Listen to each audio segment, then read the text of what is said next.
Guys, almost 12 p.m. Lunch time in the Philippines. So, luto tayo ng beef with broccoli. Ayun guys, yung beef ko. So, ngayon to, lutuin natin sa hot water bago ko igisa at lutuin.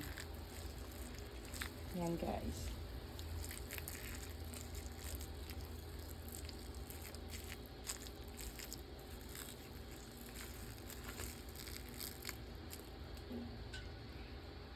Magisa.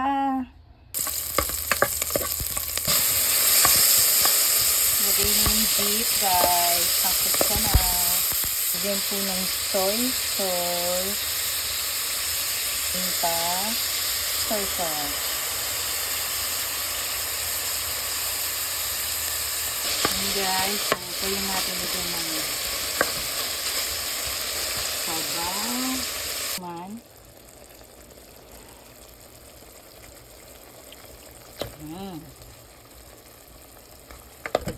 Pakuloyin natin bago natin ilagay ang ating broccoli.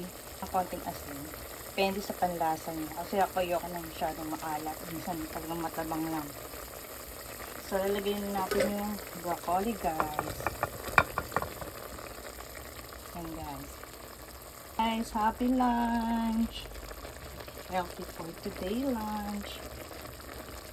Happy weekend guys!